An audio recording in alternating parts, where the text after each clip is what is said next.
जी, आकांक्षा से बात करके क्या क्लियर करूँ मैं, क्योंकि क्लियर तो है ही जिस तरीके से उन्होंने मेरे पीछे से बात करी है। और जब मैं बाहर आया हूँ, जो मैंने वीडियोस देखी हैं, वो वीडियोस देखने के बाद तो उनसे बात करने का तो मन तो है ही नहीं। इंस्टाग्राम पे अनफॉलो करो तो ब्रेकअप हो जाता है, बस सिंपल। बायस होता तो सबसे पहले मैं ही चीख रहा होता, क्योंकि मैं पहले दिन से बोल रहा था कि मुझे ट्रॉफी चाहिए, मुझे ट्रॉफी चाहिए, मुझे ट्रॉफी चाहिए।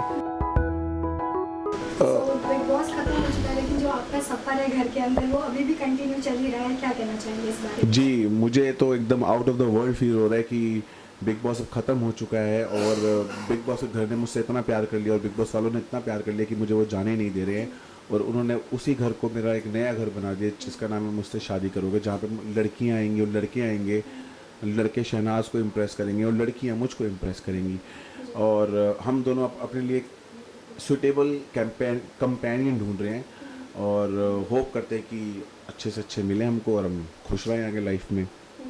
जी। अच्छा, पारस ने बिग बॉस के खत्म होते ही ऐसे कैसे सोच लिया है कि उनको शादी करना है और वो भी स्वयंवर करना है? कैसे माइंड में आया, कैसे अप्रोच किया गया जी, था? वो मेरी मम्मी जब आके बोल के गई थी छत्तीस आएंगी, छत्तीस जाएंगी, तेरी वाली तो तेरी मम्मी लेके आएंगी। तो फिर कलर्स वालों को लगा कि हाँ, मतलब इसकी मम्मी सही कह रही है। हम्म, बाहर भी इसके इतने पंगे हो चुके हैं, हम्म, तो हमें ही थोड़ी सी हेल्प कर देनी चाहिए। तो उनको, उनका मैं अच्छा सा प्यारा सा आर्टिस्ट हूँ, मुझे बहुत प्यार करते हैं, तो इसलिए उन्होंने सोचा कि चलो ठीक है, हम आपके लिए ऐसा करते हैं, आप अच्छा शो बनाओ और हम आपको आपके लिए लाइफ पार्टनर ढूंढते हैं, सिंपली।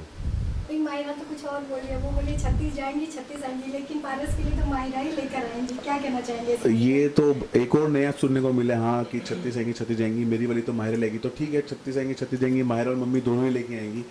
अब बेटर है कि दोनों चॉइस अपनी अच्छे से करें, मैं और बेले लेके आए। तो इससे बेटर तो फिर कोई लड़की मिलेगी नहीं, क्योंकि माहिरा मुझे एज फ्रेंड जानती है और माँ मेरी एज बेटा जानती है मुझको।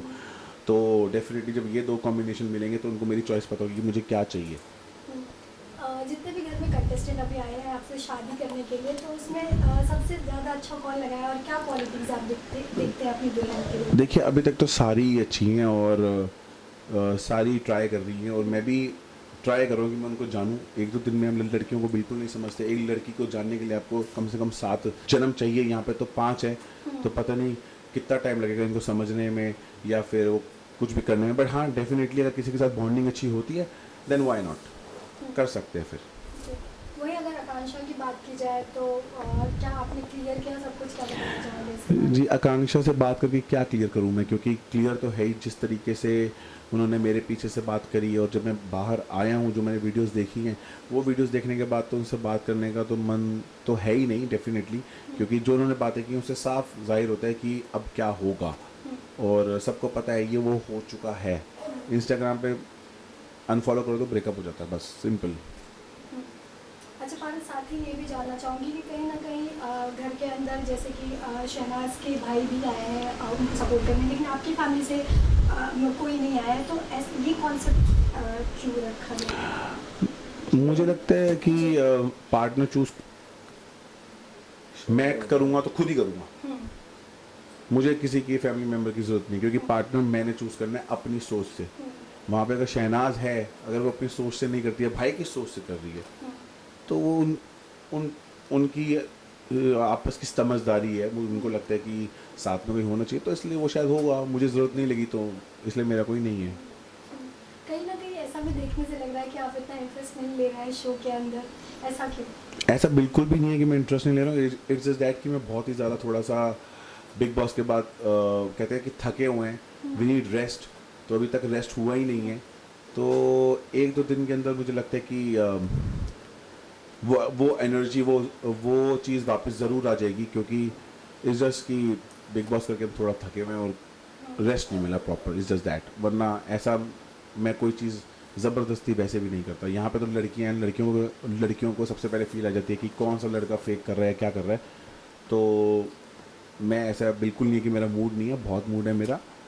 डेफिनेटली जब मैं अब यहाँ से जाऊँगा, I will make it more good. घर में इतनी सारी लड़कियां हैं, लेकिन कहीं ना कहीं पारस मायरा को मिस कर रहे हैं घर के अंदर की नहीं कर रहे हैं? डेफिनेटली माहिरा को तो मैं मिस करूँगा, क्योंकि वो वही घर है जहाँ पे मैंने माहिरा के साथ अपने 4 महीने निकाले हैं और इतने हंसते खेलते कूदते अपना एंजॉय किया। जब वो 2 दिन के लिए चली गई थी बिग बॉस घर से, तो मैं इतना सैड हो गया था, इतना डिप्रेस हो गया था।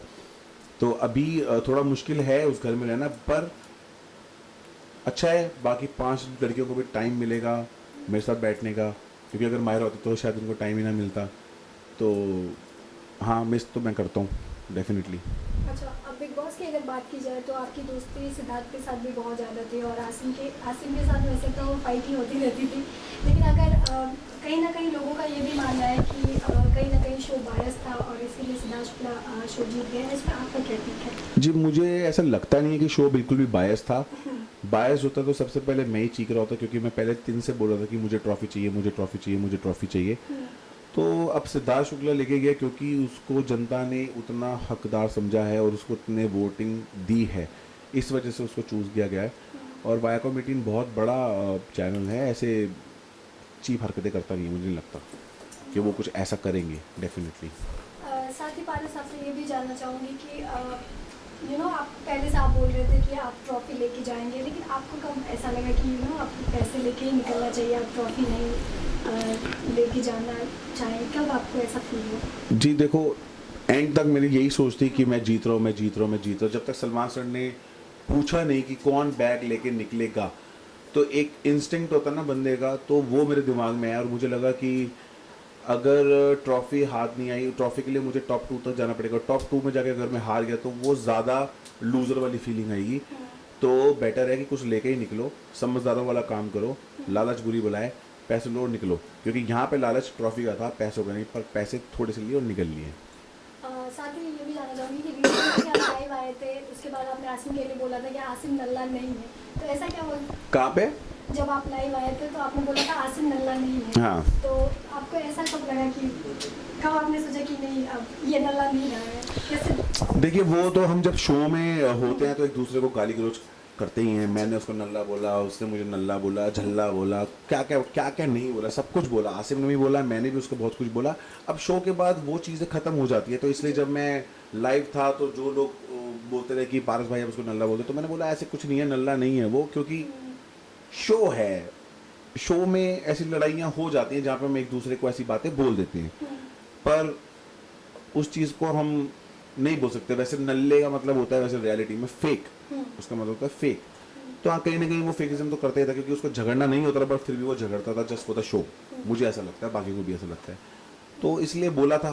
पर अभी नहीं बोलता, क्योंकि अब शो नहीं है। आसिम अपनी जगह, मैं अपनी जगह, we both are doing good in life, very good. So कहीं ना कहीं ये दोस्ती देखने को मिलेगी बाहर? डेफिनेटली मुझे लगता है जब मैं 3 महीने बाहर आऊँ, 3 महीने बाद जब मैं बाहर आऊँगा तो मैं आसिम से ज़रूर मिलूँगा, और आसिम भी चाहेगा कि वो मुझसे मिले। जी। जाते जाते अपने ऑडियंस के लिए अगर कुछ कहना चाहें? जाते जाते मैं अपनी ऑडियंस से यही कहना चाहूँगा कि जितना प्यार आपने मुझको दिया है उतना ही देते रहिए, और उससे ज़्यादा ही दीजिए। और जितने भी हेटर्स हैं, आप भी प्यार कीजिए, हेट भी कर लीजिए, ट्रोल भी कर लीजिए, कुछ भी कर लीजिए, बस कर लीजिए, बस इग्नोर मत कीजिएगा। Thank you so much Paras.